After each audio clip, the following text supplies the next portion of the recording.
So I know everybody, but my name is Mike Oxendine, and I'm the executive director and founder of our community forestry.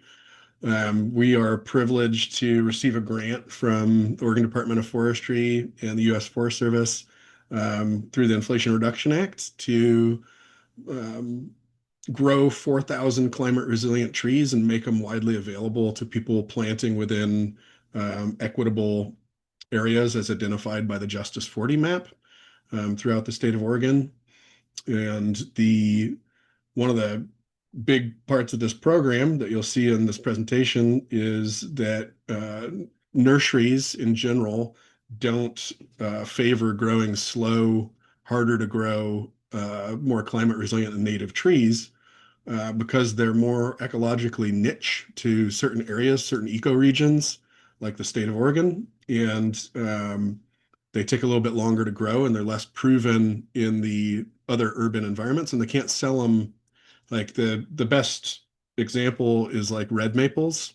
Red maples, even though they're typically a riparian species and they grow fast and they die young because that's kind of their role in the environment, they can grow in basically every climate in the United States, and they're showy and they're fast. And so nurseries can sell them to a really wide target audience, and they grow really easily. And they're showy. So less showy is a lot of the native trees, in particular like live oaks, that might take 7 to 10 years to develop in the nursery industry, as opposed to 3 years with a typical red maple. So this project is called Trees for All Oregonians, and even though we're based out of Southern Oregon with this program, these trees are widely available to anybody throughout the state.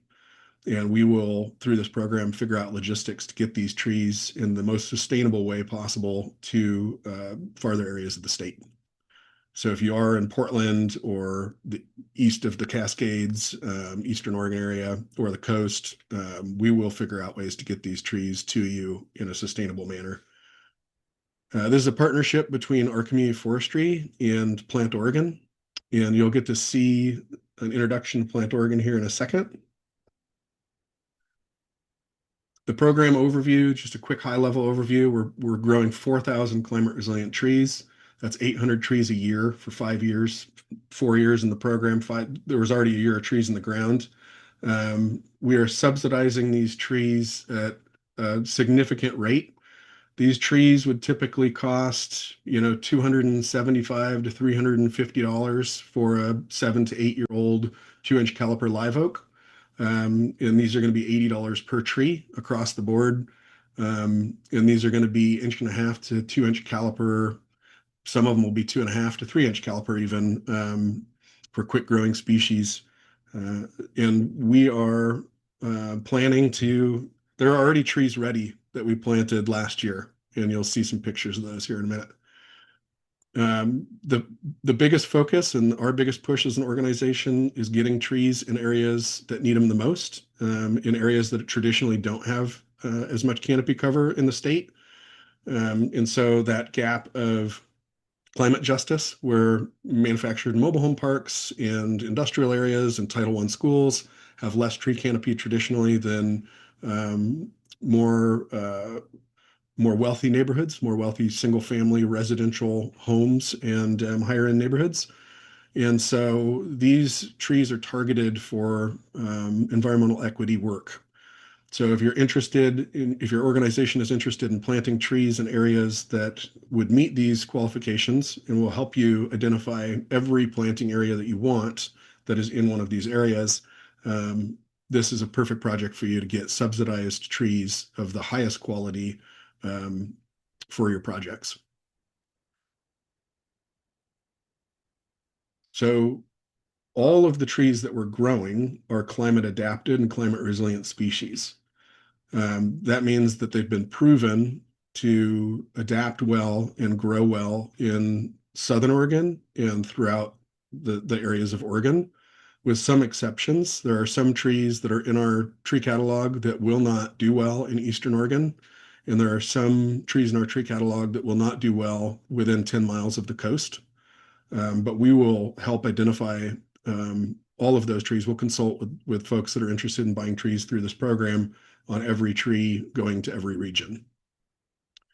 So we want slow growing, long lasting trees. I'm always trying to convince people that, if I can convince you from planting a red maple and plant an oak instead, or something that's gonna, has a life expectancy of 300 years, typically what we find is that longer lived, slower growing trees put down tap roots and they have deeper rooting systems that are slower to establish. They're more drought tolerant, and they're a little bit stronger because they're going to stand for a lot longer.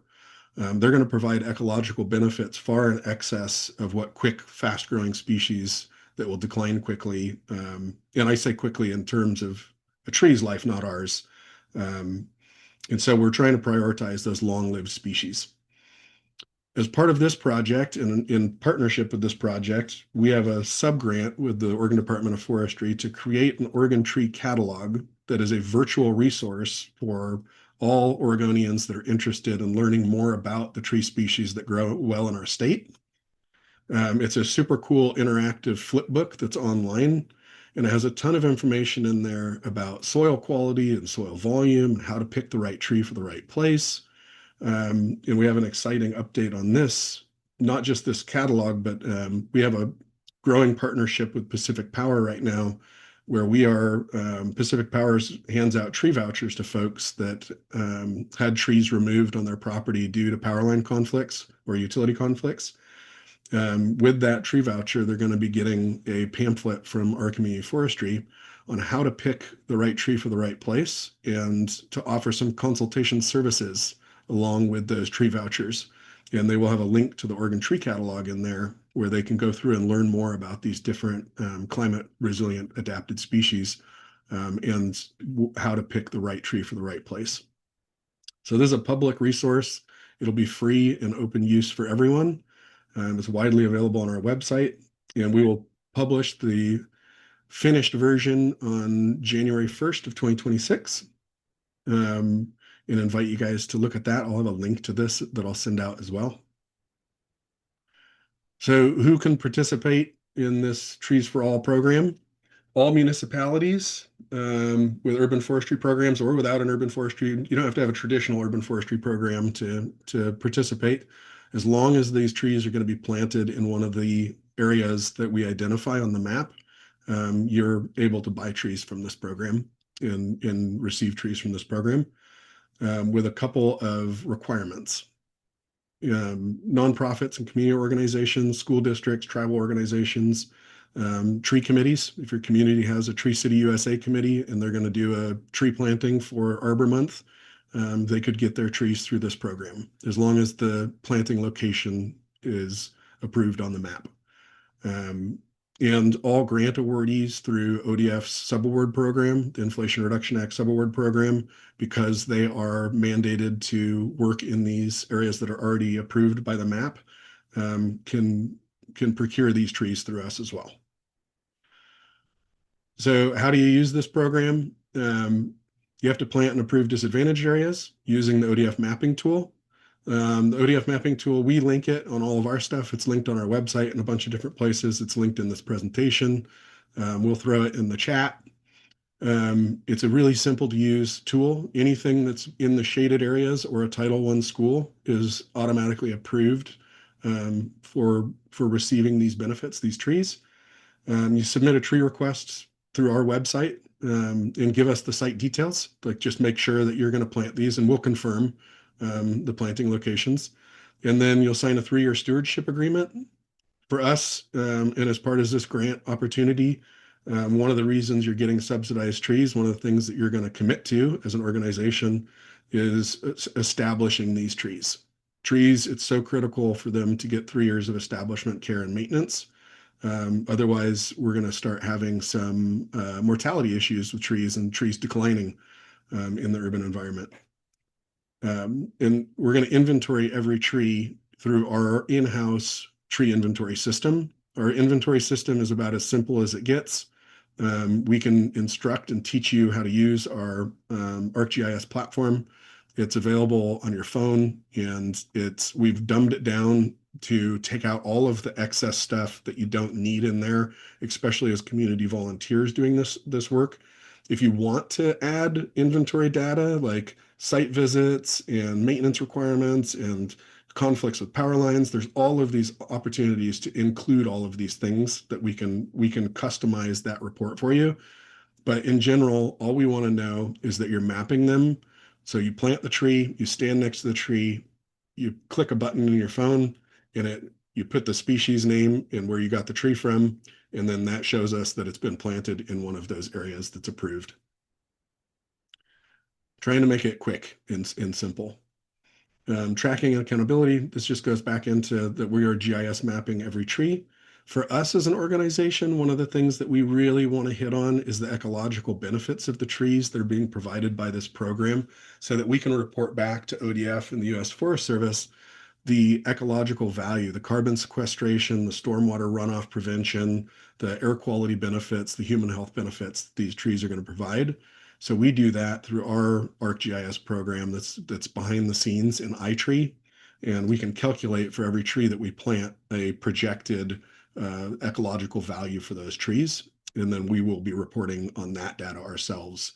And it will be publicly available as well on our website. So you can track it in live time as these trees get planted, how much carbon's being sequestered, what the air quality benefits are, and so forth. So we also are going to track health monitoring and survival tracking. So we want to know if these trees decline. In particular, we need to know by species if we start to see trends in the urban environment of, for example, if we're planting canyon live oaks in boulevard strips in downtown Corvallis, and every third tree is struggling. We need that data so that we can start making more informed decisions about what is it that's creating that issue with that tree so that we can track it and try and address that.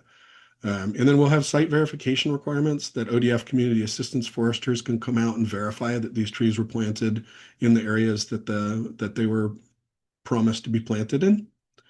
And we are going to track all of it, like I said, on a public facing ArcGIS story map, which will have that ecological data on it. And it'll have a map statewide of all of those trees. So our timeline right now for the program is starting now through September of 2028, which is the deadline for our program. We're growing at least 800 trees per year. There are 2,600 trees in the field right now. So we're way ahead of that schedule. In fact, a lot of the trees that we planted are growing significantly better and faster than we anticipated, and will be ready for distribution next year. And so the goal is from now on, once we get approved, we're trying to work through a change to our grant agreement that will allow us to start distributing trees prior to the end of the grant. When we originally wrote this program, we thought that it was gonna take us 4 years to get these trees to a size that was ready to go out in the urban environment, to that 2-inch caliper size. And that's not happening. We're exceeding that in a lot of different species. And so we need to work on an amendment to our contract so that we can start distributing those trees now, which to us is, and to ODF is so critical because there are so many sub-awardee programs that are going to be planting trees in equitable neighborhoods throughout the state that could really benefit from buying high quality subsidized trees. So the goal is to get all 4,000 trees planted by the end of 2030, and then we'll probably follow up for 3 years post-planting with that maintenance and establishment care. This will, in reality, people will start planting trees next year. I'm sure of it. And so that 3-year maintenance, it could be done by 2029. And we'll probably stop reporting on those trees, or at least we won't require our partners to report on those trees anymore. We might still want to try and track some of that data in-house. So if you're interested in getting involved, and I'm going to show some more pictures and some videos here in a second, but I just want to get through this really quickly, and then we'll open it up for questions and answers after I show a couple more things. It's really simple. Review your eligibility of your area. If you're interested right now, if you want to drop in the comments of the Zoom call here, what your area is, if you've got a question about whether or not you are in that mapping equity area, we can help you probably in the next 20 minutes figure out if your community planting project is in that area or not. That's how quick it is to be able to see on the mapping tool. So you're identifying potential planting sites, submit a tree request and confirmation of the planting area through our website, and then partner with us to finalize the agreement, which is that 3-year agreement that you're going to maintain these trees for 3 years. I'll leave this up for just a second. These hyperlinks should work. I think you can click on them. And if not, we'll drop them in the chat. And most of you already have all of our contact information. And I'm going to bust out of this presentation real quick and show you a couple cool things. So this is our website. Under projects and programs, you go to Trees for All.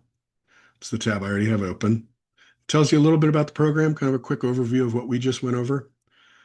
Scroll to the bottom and you can put in your information here if you're interested in reserving trees. We will have very shortly, we'll have an updated inventory of what's available, what we've planted to date. We're very interested in large planting partners. If you're Friends of Trees and you plant thousands of trees a year, if you're Portland Parks and you're planting 1,000 trees a year, more than that, or whatever it is, and you see a need 3-4 years down the road or next year for 30 Chinese pistache and 8 sequoias, the more information we can get, the better, because we can actually start putting those trees in the field this month and give you an estimated timeline of when those will be ready. And we want to know what people need and what they want in the urban environment, as long as it matches our goal of climate resilient, regionally adapted trees. Also on our website, under programs and projects, is our tree catalog. This is the virtual tree catalog. This is the flip book. It's super cool. You can flip through it. It's got a lot of different information about every species. It's not fully updated right now with our full list of species, but it's got a lot of them in there. And it's got tons of information. In the beginning of the book, if you have community partners, tree boards, Tree City USA folks, I think I would highly recommend reading the intro. It has a lot of information on how to how to space the trees and how to pick the right tree for the right place, and why we do what we do with urban forestry in the state. Why we want to plant the largest possible, most ecologically functioning trees in each space as possible, while avoiding utility and urban conflicts. So it's got a lot of really good information in there. This is our community partner. If you don't know Plant Oregon, I encourage you, they would be happy to speak with anybody. I'm going to share this video real quick. And it's just this is more geared towards what they do, not at the nursery per se, but more in their landscaping capacity.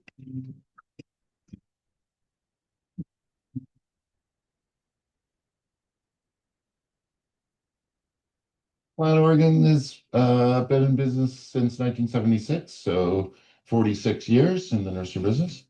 I started it right here in a tiny little greenhouse.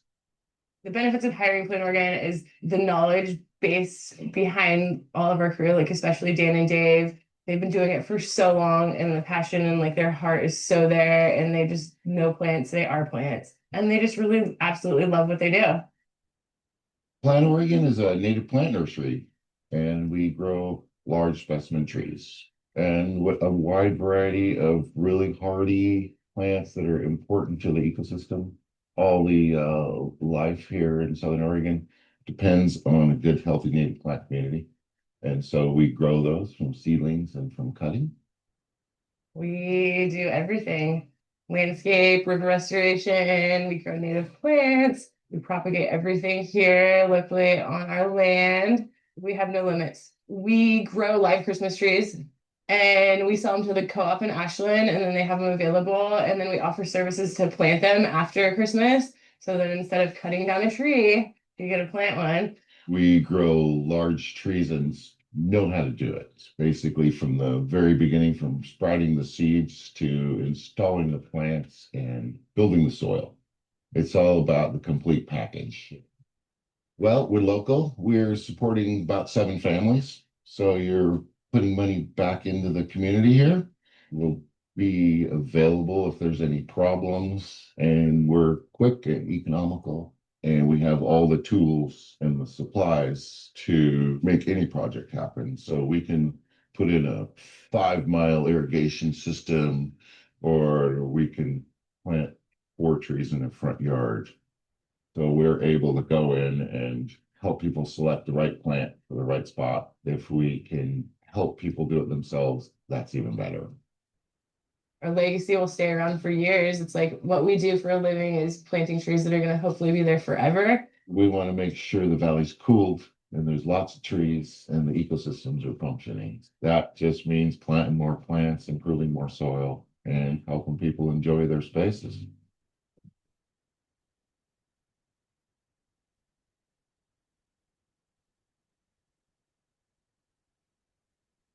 I don't want to play it again. So, Plant Oregon, we couldn't find a better partner than Plant Oregon and growing trees. They've been, like Dan said in the video, they've been growing trees since the 70s, and they were one of the initiators of in-ground growing technology. And for the first 20 years, they grew all their trees in ground in native soil. And then they would use a Holmac, an Italian tree digging machine, to ball and burlap all of their trees. Well, over the course of the next 20 years, doing research and trying to find the best ways to grow trees, they moved through 6 or 7 different growing systems and finally settled on grow bags, in-ground grow bags being the ticket for growing the best quality trees. And what they do, and I've got a video of this, but I couldn't find it this morning. But what they do is they use a lot of the native soil. I'd say 90% native soil with 10% amendment. And what they amend with is all of the micronutrients that trees need to thrive and biochar and compost. And so you'll see as they plant their bags, it's funny because we go out and we say we're going to go plant trees, but in reality, the first thing you have to plant in the nursery is the bag itself. You have to get the bag in the ground. And so they auger holes, and the auger picks up all of the soil, the native soil that was in that space, leaves a perfect impression for that bag to go into the ground. And then they reverse the auger on the drill on the earth auger, and they put that native soil back into that bag. Well, as they're doing that, they're throwing in biochar and compost and micronutrients and fertilizers in order to amend that. And then they let that soil sit in that bag for months before they actually plant the trees because they want it to settle and they want the soil structure to start to rebuild itself before they put new roots in that soil. They get down to every aspect that you could think of to make a better tree and to grow a better tree that's going to be more resilient and particularly more resilient to being grown in a nursery and then transplanted out into the urban environment. I think it's really one of the leading ways to grow trees right now on a large scale. So this is our ArcGIS map that we have in Map Viewer, and we use Survey 123, and it's a free app that you download on your phone. And like I said before, we had dumbed down the version. So our original, when we go out and track trees, we track all kinds of data on those trees that you guys don't need to be, as community partners, you don't necessarily need to be or aren't required to track. All we want to know is the tree that you're planting in a environmentally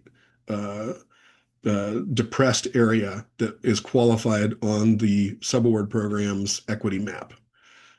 And I will show you that map.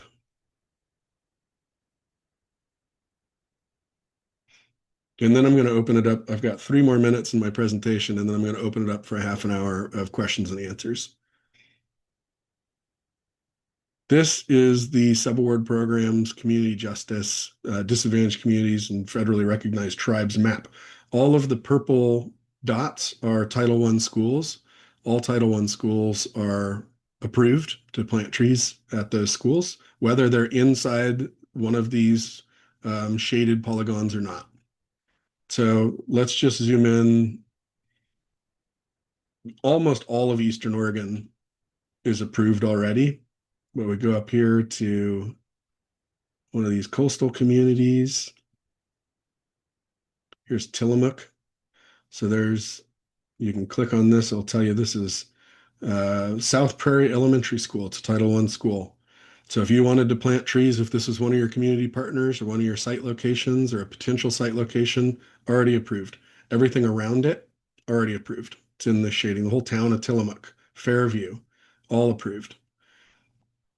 There is a great amount of the state that is covered in this map. And so it shouldn't be super difficult to find planting partners that are working in these spaces. With that, I'm going to stop sharing and open it up to folks that want to ask any questions about this program or how you can get involved with it. And feel free to raise your hand and I'll call on you. If you don't know how to raise your hand and you just want to turn your camera on and physically raise your hand, that works too. I didn't mean if you didn't know how to raise your hand. If you don't know how to virtually raise your hand in the Zoom thing, which has been a struggle for me, uh, raise your hand physically. Sweet, no questions. All right, we're done. Mari, I can't hear you. No. There you go. Now I can. Oh, okay, good. Awesome. Hi. Thanks for the presentation, Mike. My question was, which trees are ready for next year? And I guess I have a few questions. Which trees are ready for next year? And then how early can people reserve trees? A lot of nurseries have allocation deadlines to be able to like allocate tree other trees to different customers. So yeah, how are you all going to decide that as you start distributing? Um, I think it's first come, first serve. So the number of trees that we have will get reserved as people reach out to us that want to commit to reserve those trees. So question number one, you know, if you have a planting plan for next year and you have gaps that you need to fill in those tree inventories, reach out to us and let us know what those gaps are. If we can fill them, we will. We are still working through the process of amending our grant agreement so that we can distribute trees prior to the deadline. Because when we originally wrote this grant and were approved for it in the grant language, we'd put in that we wouldn't be distributing these trees until the grant deadline was gone because it takes years to get these programs off the ground and to grow the trees to size. The giant sequoias, the coastal sequoias, some of the oaks, the zelkovas, Freeman maples, which is a sugar maple, silver maple cross. Um, the what else is ready? Big leaf maple is ready. Deodar cedar is ready. Um, yeah, just we've got an inventory of trees that will be ready. And if you mean ready right now, the coastal sequoias, the deodars, and some of the giant sequoias are ready. Like they could be sold today. By the time we get the grant agreement in place that changes that we can actually distribute the trees, I imagine that we'll have several other species that are ready to go. Strangely, in a mild Southern Oregon winter, our conifers grow year round. They don't stop growing. They just slow down a little bit. And so the giant sequoias, the coastals, they'll continue to get larger. Incense cedar continue to get larger all season. Did that answer that question? Did I hit both parts of that? Yeah, thank you. Okay.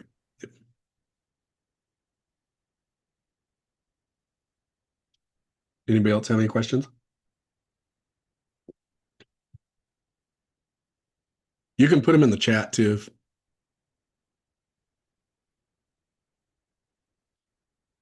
Eric? Hey y'all, thanks, Mike. Hey. Um, I'm not first big kudos for doing this. Thank you.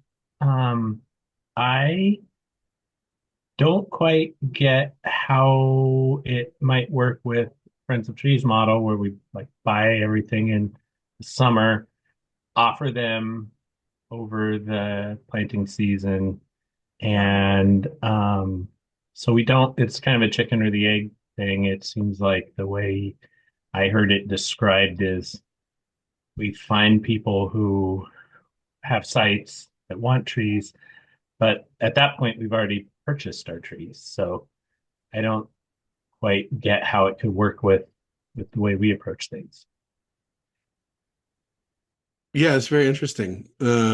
We should talk more. We should maybe have a meeting about that. My initial idea would be that you guys could buy, if you already know like a certain percentage of the species that are going to be going, like you're going to want to plant Chrysaelypsis or something. You need 10 Chrysaelypsis or Chinese pistache or whatever you can't get your hands on in quality and quantity up there. You could pre-order and then we could deliver, we could save up 40 trees on the truck, deliver those up to your yard.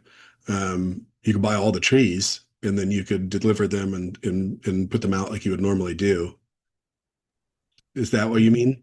Yeah, kind of. That's getting at it. I don't want to bog us all down with a real muddy question, but yeah, I would like to talk to you about that because that kind of approach would work, but it didn't sound like that would work with your model. I mean, we could plug in all the information later as sites are found.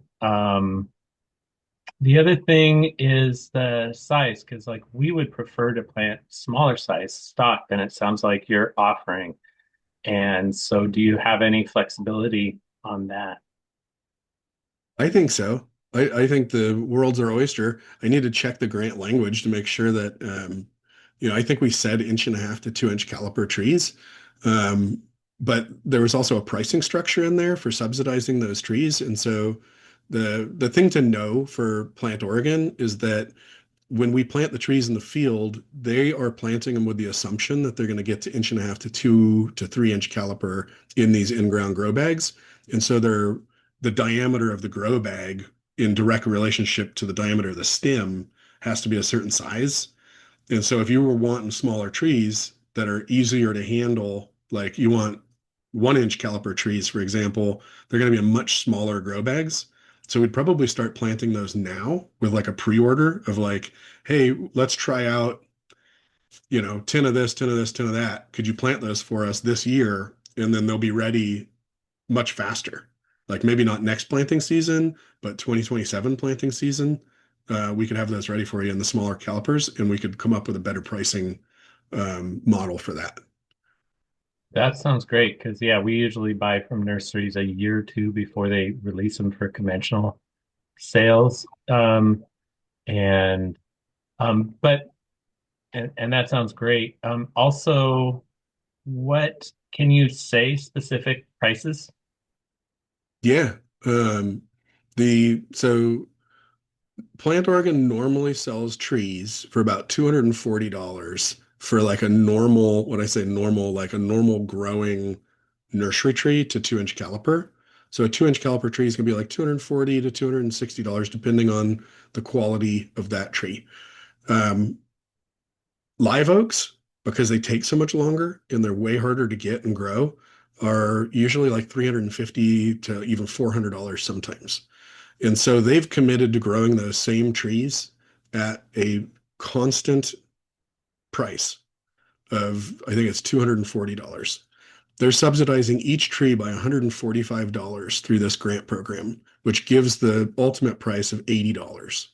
So we could come up with I think we can come up with a pricing that tracks by caliper inch or caliper quarter, right? So this is how nurseries usually sell trees is a quarter caliper is 20 or $25. So 1 inch tree would be $100, inch and a half tree is $150. We could do something like that, I believe, as long as the grant language allows us to do that. Um, because ultimately it's in the best interest of the grant because we would be selling more trees, and because more money would be left over, right? We're not having to subsidize them as much per tree at smaller sizes. Thanks, Mike.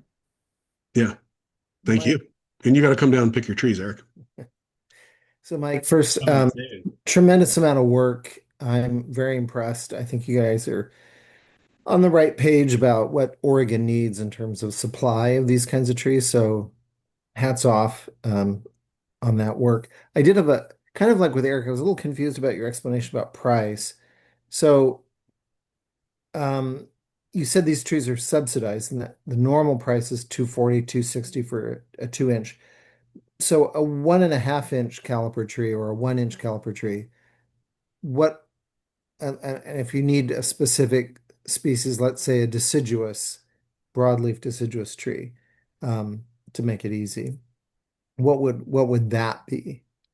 If they're fast growing, they're going to be less expensive. But if it's a um, you know, something that is very difficult to grow in the nursery environment or more difficult to grow in the nursery environment and takes longer to grow, I say that the quarter-inch caliper method works on a lot of trees. It doesn't work on live oaks. It doesn't work on conifers. It has to be tweaked in order to accommodate for the fact that these trees take substantially more resources and longer to grow. And that's what we're trying to promote the most of. And so, broadleaf deciduous trees like, Freeman maples and Zelkovas are fairly easy to grow and they'll be ready in 2 or 3 years as opposed to an interior live oak that's going to take 7 to 9 years to get to that same size. Mhm. So the grant, the way we wrote it, because most communities in the state require that minimum standards are 1.5 to 2 inch caliper at street tree planting. That's why we aimed for that 1.5 to 2 inch caliper size. There are exceptions to that in different communities that allow for smaller trees to be planted. So we can hopefully make adjustments to that. I'm not promising. I need to look into it more. But I would like to say that as an organization, from our standpoint, we want to work with as many partners as possible and get these trees. That's our goal, is to get these trees into the communities that need them most. If your community and your project calls for smaller trees, let us try and help figure out on the administrative end what those costs could be and when we could deliver those and what we need to grow. It's early in the program, so we have the opportunity to do that. So I noticed you were growing bamboo leaf oaks, the Quercus mercinifolia, which is an evergreen oak, not Yep. a native, but an evergreen oak. So where would that fall on this at a 1.5 inch caliper? Like based on how long it's taking you to get that up to that size? They'd be the $80. At inch and a half, between inch and a half and 2 inch caliper, everything's probably going to be $80 flat across the board. Oh, wow. Okay, that is a considerable subsidy. Mercinifolias are an odd live oak because they grow fast. In the nursery, they do really well. And we've got lots of them. We're also working on with ODF, community assistance foresters, how to potentially, Plant Oregon is very interested in getting trees.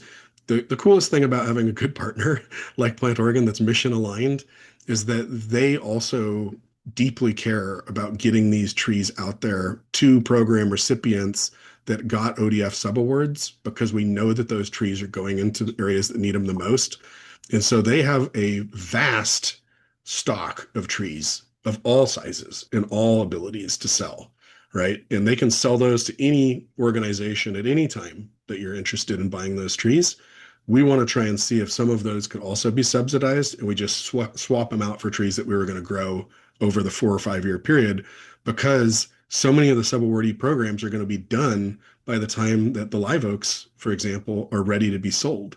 So if you had a subaward program right now, and it's got a deadline of September 1st of 2028, and these trees aren't ready until 2029, it does you no good to plant subsidized trees, and you're going to be spending, well, your money's going to be gone, your project's going to be done. You're probably not going to be able to source trees affordably of high quality for that program, which is sad. What about delivery to parts of the state outside of Southwest Oregon? We have we have a truck that we affectionately call Larson. It's an old moving truck. It's a box van. It's an Isuzu diesel box van. Can get about 100 trees in it. Oh, wow. And are working on logistics of figuring out what that would cost to deliver. I think it's $85 an hour to deliver. And so however far away you are, there might be a small mileage fee also. But if you're in Portland, that's 4 hours each way. So that's 8 hours, $85 an hour, plus maybe a small fuel surcharge. Um, we can figure out how to get those trees up there. It does add to that cost of each tree though, which is what Oh, we're trying sure, to keep sure. down as low as possible. Eric? Hey, I put a question in the chat. Do the trees need to be planted on public land? No. So if it's in a uh, qualifying neighborhood in the front yard counts. The house. Backyard counts. Excellent. Okay. Yep. And then, okay, thanks. Yeah, it's very loose because it doesn't really matter where, I mean, it does matter statistically and logically. It matters where we plant trees to get the best benefits in these communities. And we'd love to see them as street trees and as publicly, managed trees. But we'd also, the manufactured home park that has 16 trees in it and 400 units, let's plant 400 trees in that manufactured home park. And it doesn't matter if it's behind the trailer, in the front of the trailer, on the side of the trailer at all, because you're increasing canopy for disadvantaged individuals and people that are at high risk. Also, here in Eugene, where maybe a third of the city is built on wetlands, where you have a 4 foot planting strip, there's no roots can't go down because the water table's right there. So the front yard is a much better place. Do you guys plant taxodium? Yeah, but I wouldn't plant it in under an 8 or 9 foot wide planting strip myself, because within 8 to 12 years it'll annihilate a sidewalk. Yep. Yep, that makes sense. Um, In an we 8 foot wide planting strip, it will. we put taxodiums in like boulevard strips in the middle of the road, the median strips. And we do them in 8 foot strips all the time, and they do really well. Um, they seem to send down roots.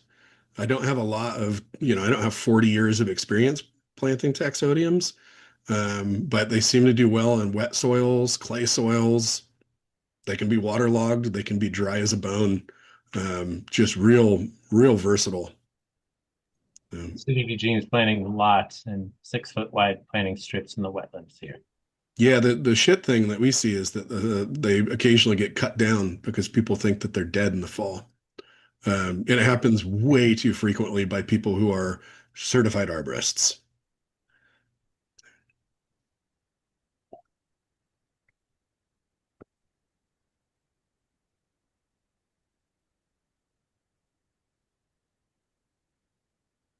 Any other thoughts, comments? Real laid back. Feel free to ask anything you're interested in asking. And again, we'll be doing another one of these every month moving forward too. And we encourage you to, if you've got planting partners, if you got a tree committee that you know about that is thinking about planting trees, they don't have to be affiliated with an agency. Like regular, like a homeowner that wants a tree and lives in a disadvantaged area could contact us and say, hey, I'm interested in planting a tree in my front yard. Do I qualify? We look on the map, say yes, you can get a tree from us.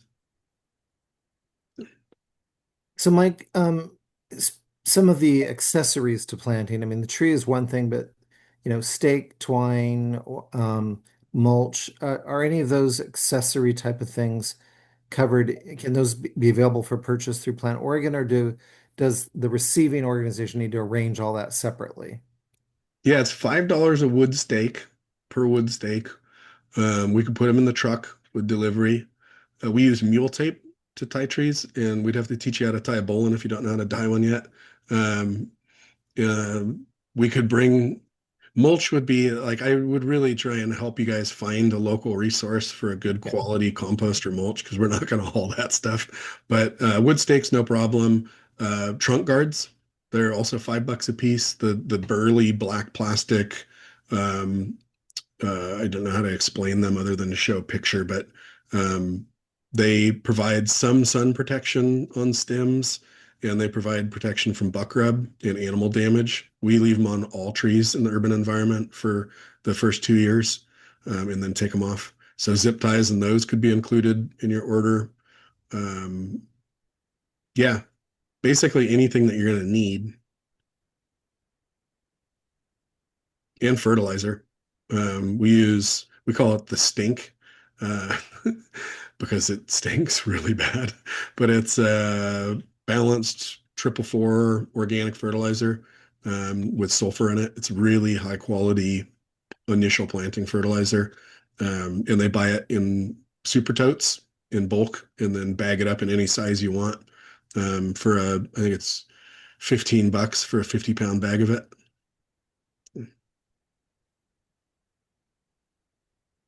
And we'll, as part of this program, we will have resources on the website at a future date that talk about the types of fertilizers we use, what we recommend, where you can get them, planting tips, those types of things as well.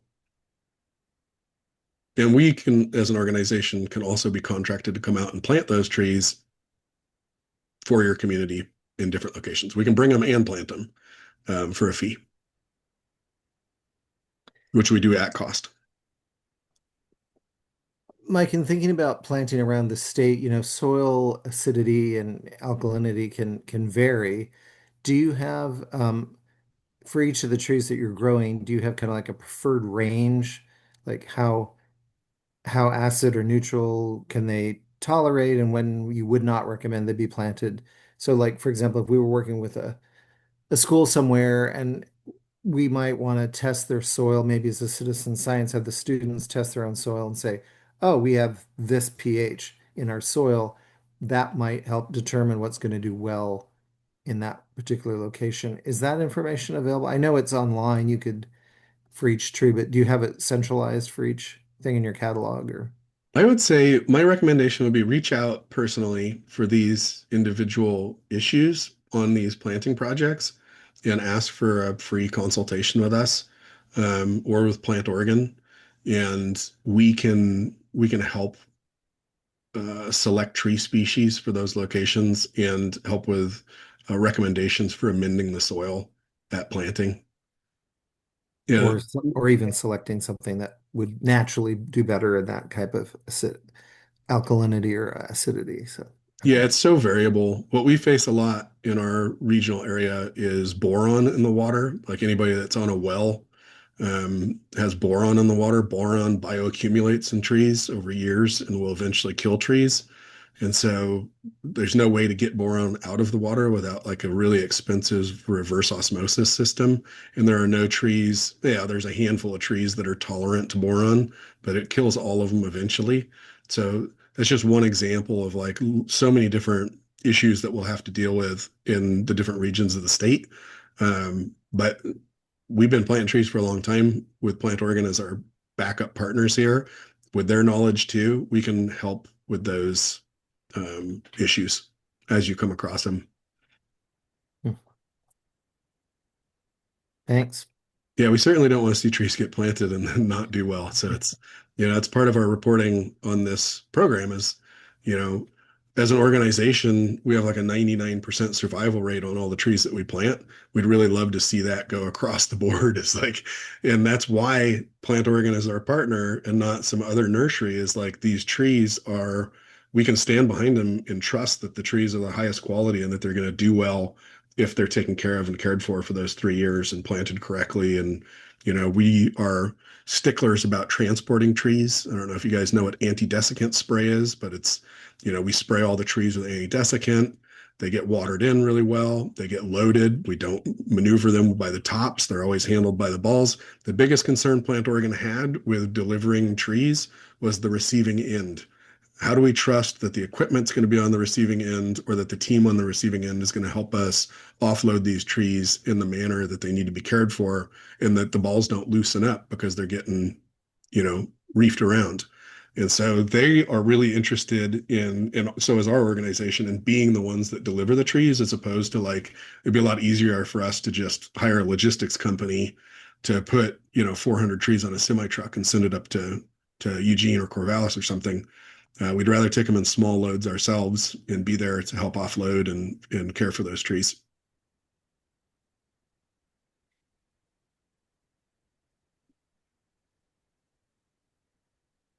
Well, I really appreciate you all joining today, and I'll let you guys get back to your busy lives. And thank you so much for your support and for listening to my spiel for a really long time. And if you do have any questions that you think of that you didn't ask, or would like to ask them in a different format, reach out to us, email us, text or call. We're available all the time. So thank you guys so much. Have a great rest of your day. Thanks, Mike. See you Thanks, guys. Mike. Yep. Thank you guys.